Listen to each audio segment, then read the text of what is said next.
कई बार सत्संग में कहा, कदम जो अगला बढ़ जाए प्रभु की तरफ, ऐसा दृढ़ जमाना कि आंधी आवे तो उखड़े नहीं। प्रायः जब कोई परमार्थ की सही डगर पकड़ता है तो उसका विरोध शुरू हो जाता है, परिचय होता है सही मार्ग का। एक बार किसी उपासक ने हितधाम में पूछा था कि आपकी ये बात मेरी समझ में नहीं आई, आप कहते हो जब भक्ति रंग लाएगी तो विरोध शुरू हो जाता है। मेरा तो कोई विरोध नहीं होता, 10 वर्ष से भक्ति कर रहा हूं, क्या मेरी भक्ति में कमी है? तो हंस के कहा था कि अभी वो बात नहीं है जिससे तुम्हारी खिलाफत हो, जब आएगी तो हम आपको बता देंगे कि देखो अब शुरू हुआ कि नहीं। जब शुरू हुआ तो कहा, क्यों भाई समझ पा रहे हो? तो हाथ उठा के कहा, पूर्ण समझ आ गई, पूर्ण समझ आए। अन्य आश्रय लेकर के जो भजन किया जाता है उसका विरोध नहीं होता, ध्यान रखना। प्रभु से जो कुछ मांगा जाता है उसमें विरोध नहीं होता। जब प्रभु को पाना है सीधे और सीधे केवल भगवद अनन्यता है, अब विरोध आएगा, अब रंग लाएगा विरोध, क्योंकि तुम्हारे सीधे मार्ग को छुड़वाना पड़ेगा। अगर ये पकड़े रहे तो तुम माया पर विजय प्राप्त कर लोगे। और अभी अनंत जन्मों से माया हमें रौंदती रही है, वो कैसे बर्दाश्त करेगी कि हमारे चरणों में गिरा, ये हमको चरणों से रौंद के निकल जाए, ऐसा कैसे हो सकता है? तो वो प्रियजनों के, बड़े जनों के, निज जनों की बुद्धि में भेजती है, यहां से तीर काम करेगा, यहां से काम करेगा, यहां से काम। फिर जब देखती है ऐसा नहीं तो इंद्रिय द्वारों पे उसी के दैवी शक्तियां जागृत कर देती, अब आकर्षित करो। पर मंत्र जाप नाम के प्रभाव से फिर भी नहीं तो सिद्धियों को भेजती, तू आकर्षित कर। आखिरी पॉइंट, मान सम्मान कीर्ति सिद्धियां, गिरा इसको। लेकिन गुरु कृपा पात्र जो उसको, तो फिर वे आगे परम विद्या स्वरूप ज्ञान विज्ञान संपन्न वो भगवत चरणारविंद का साक्षात्कार करता है। इसको समझो परमार्थ को। हाय हाय नहीं मचाना कि विरोध हो रहा है, अब क्या करें, निंदा हो गई, अब क्या करें। बहुत आश्चर्य होता है, अपनी वासना की पूर्ति को साधना माना जाता है और साधना को नाटक माना जाता है। कैसी बुद्धि, कैसी बुद्धि। स्थिति देखी जाती है, बाहरी व्यवहार से कह रहे हैं, किसी परमार्थिक की परीक्षा नहीं की जाती, आंतरिक वृत्ति से की जाती है। बाहरी व्यवहार कुशल है, अंदर से भ्रष्ट है, उसे नहीं कहा जाता परमार्थिक। आंतरिक वो शुद्ध है और बाहरी व्यवहार कुछ बिगड़ा हुआ है तो कोई फर्क नहीं पड़ता, ये परमार्थ है। बाहरी व्यवहार में उसको मन आए बोले किसी से, मन आए ना बोले किसी से, मन आए आज नहीं मन है नहीं खाएगा, नहीं मन है उसका सोनी नहीं लगाएगा, वो बैठा है ऐसे। परमार्थिक व्यवहार का बहुत शुद्ध स्वरूप समझना। पर हमको अपने अनन्यता और अपने भागवतिक मार्ग से अगर विचलित होंगे, इधर उधर करेंगे, तो फिर वो भजन नहीं माना जाएगा। इसलिए उपासक अपने लक्ष्य पर ध्यान रखे और ये जीवन केवल प्रभु के लिए है। इस जीवन में हम अब कुछ ऐसा बर्दाश्त नहीं करेंगे जिससे मेरा प्रभु का संबंध छूट जाए। इतना तो आ जाना चाहिए, शेष आगे की बात तो इष्ट और गुरु आचार्य हैं, वो देख लेंगे। आप में कि जहां मैं खड़ा हूं इससे पीछे कदम नहीं जाएंगे, चाहे हमारा गला काट दिया जाए। नारायण अति कठिन है हरि मिलन की बाट, या में पग पीछे धरे प्रथम शीश दे काट।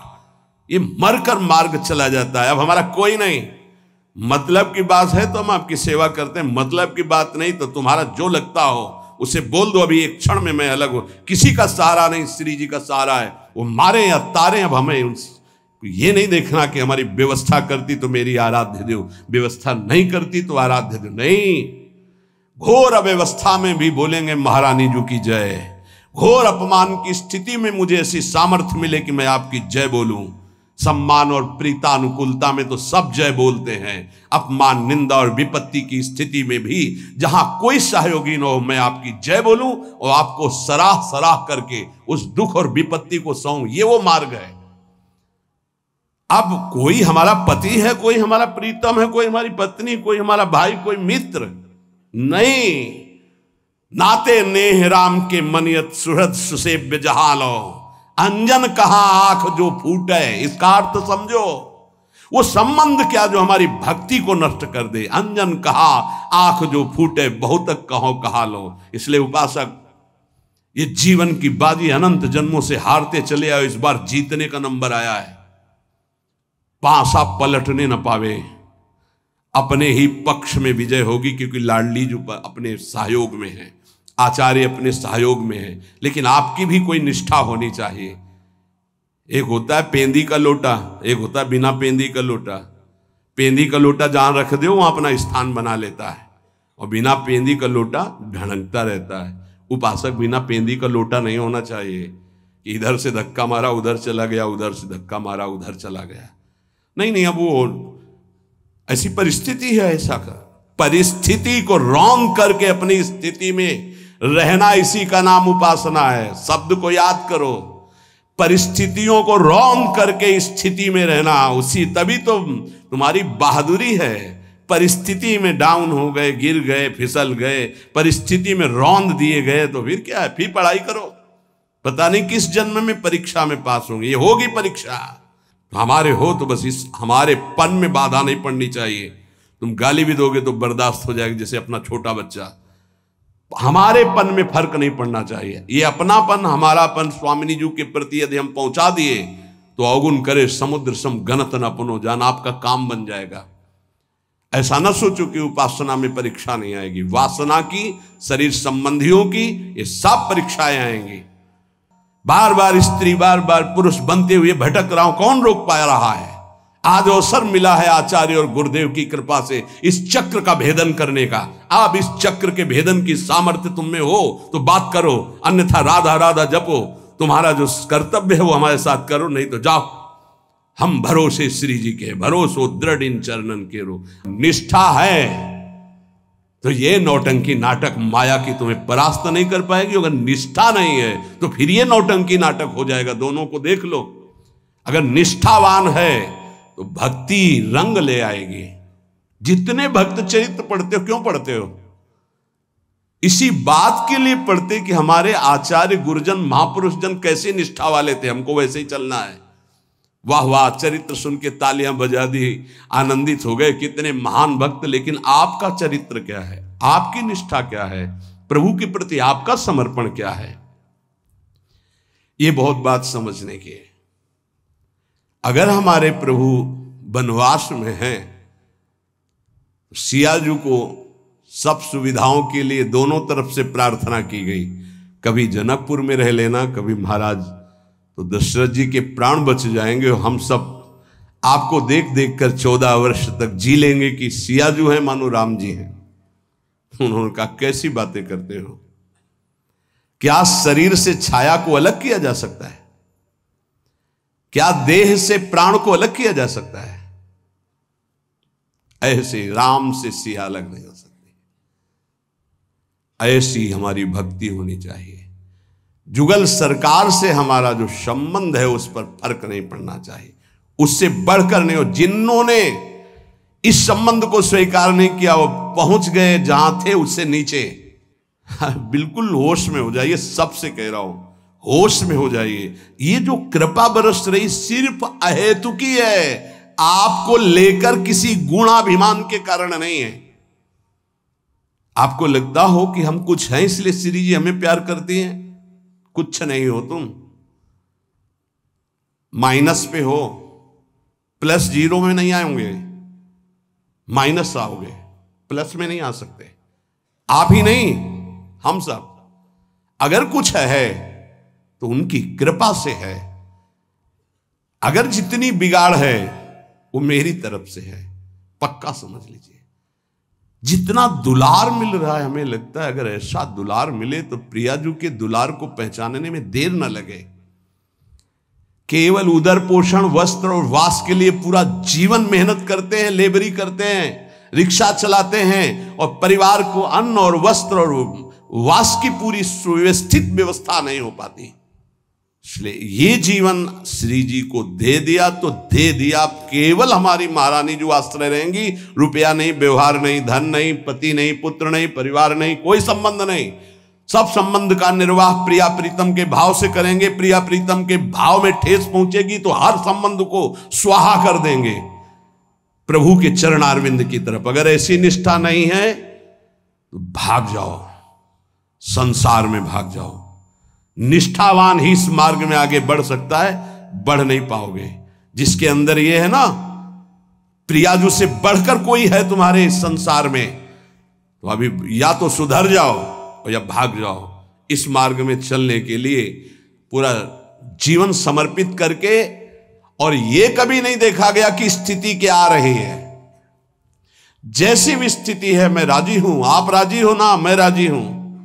ये जीवन आपको दे दिया, आप जो मनावे सो करो, जो होली खेलो सो खेलो, ये आपका जीवन। चलेंगे तो राधा राधा कह के कदम आगे आपकी तरफ बढ़ेंगे। अब आप देखो कौन घसीटता है, कौन पीटता है, कौन पूजता है, कौन अपमान करता है, ये आपका विषय, मेरा विषय सिर्फ आप हैं। ये रोज सत्संग मिल रहा है आपको, ये कुछ दिनों के लिए सौभाग्य है, ध्यान रखना। जिस दिन श्री जी ने चाहा उसी दिन ये बंद हो जाएगा, चाहे शरीर रहे या न रहे, इसका कोई मतलब नहीं। अपने हृदय को देखो, बुरा जो देखन मैं चला बुरा न मिलिया कोई, जो दिल खोजूं आपनो तो मुझसे बुरा ना कोई।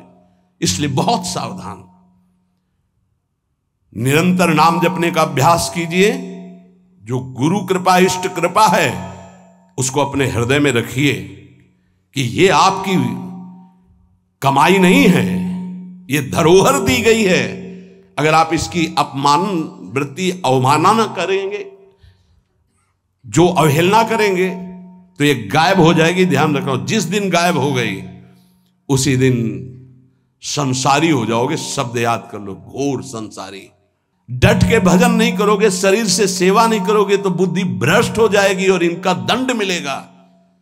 जब पूरा भगवदाकार जीवन होता है तब ये बात पचती है। आप भगवान के मार्ग के पति के केवल उतना अधिकार है, 5 गृहस्थों के यहां जाओ, एक एक रोटी मांग के खाओ और गुजारा करो, खूब नाम जप करो, भजन करो। एक ये वृत्ति। एक है भगवत सहारे बैठे, जो आ गया सब मिल्क बांट करके पा लेते हैं, राधा राधा। एक ये वृत्ति है, वो माधुकरी वृत्ति है, आकाश। एक है कि पड़ा हूं चेष्टा भी नहीं करूंगा, अजगर वृत्ति, वो अद्भुत जनों की होती है। एक वृत्ति में रहो। यहां एक वृत्ति है, आकाश वृत्ति। अधिकतर इसी आकाश वृत्ति का सेवन पूरे जीवन में किया है। मेरे प्रभु जो मेरे सामने भेज देंगे उसकी व्यवस्था होगी। याचना नहीं, कोई फीस नहीं, किसी से किसी भी तरह का कोई इशारा नहीं। अगर कोई इशारा करता है तो दंडनीय अपराध है हमारे यहां। इशारा भी नहीं कर सकते। ये केवल आकाश वृत्ति। आकाश वृत्ति भगवत आश्रय। 100 रुपये आ जाएगा, उसके अनुसार काम होगा।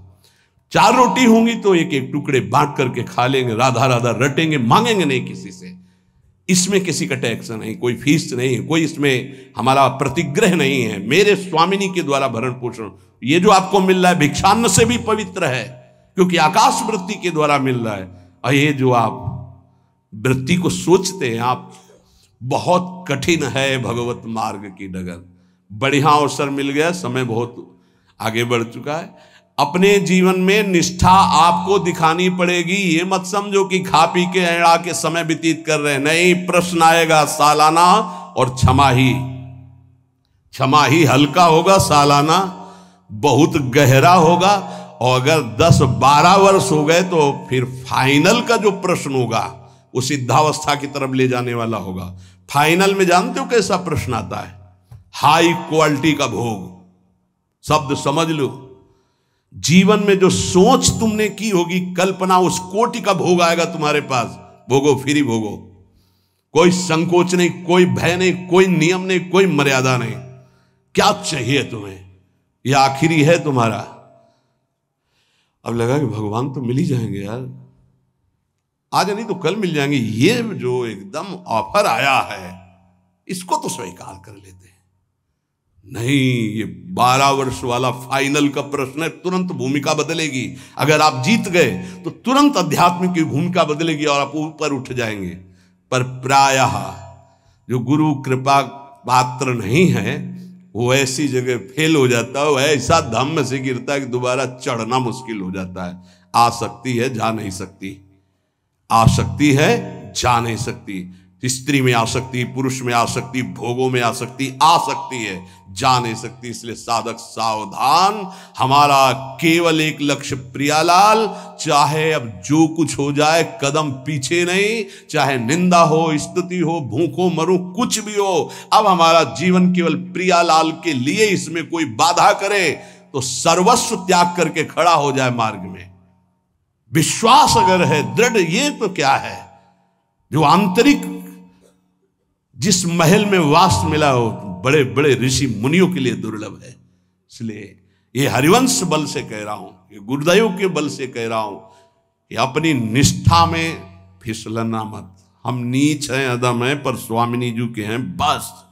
इसलिए चल जाओ ठीक से श्री जी की तरफ और श्री जी को प्राप्त हो जाओ। होना ही पड़ेगा, नहीं तो रोना ही पड़ेगा। और इस रोने के आंसू पूछने वाला नहीं मिलेगा जब परमार्थ से भ्रष्ट होकर कोई रोता है। इसलिए अब चलो, अब लो नशानी अब ना नशइयो। आज तक जो हुआ राधा राधा, अब आगे हमारे जीवन का लक्ष्य केवल लाडली जो है, ये बात समझ लो। हमारे जीवन में अब कुछ भी घटे, श्री जी के सिवा हमारा कोई नहीं है। यह शब्द बोलना पड़ेगा आपको, ये हृदय में तुम्हें उतारना पड़ेगा और इस कसौटी में तुम्हें पास होना पड़ेगा कि श्री जी के सिवा हमारा कोई नहीं है। अब इसको आप कितने वर्षों में दिखा पाते हैं? ये जिस दिन दिखा दोगे उसी दिन अवस्था आ जाएगी जिस अवस्था के लिए हम तड़प रहे हैं कि हम प्रियाजू के लिए रोएं, प्रियाजू हमारे मानस पटल पर छा जाएं। राधा वल्लभ लाल।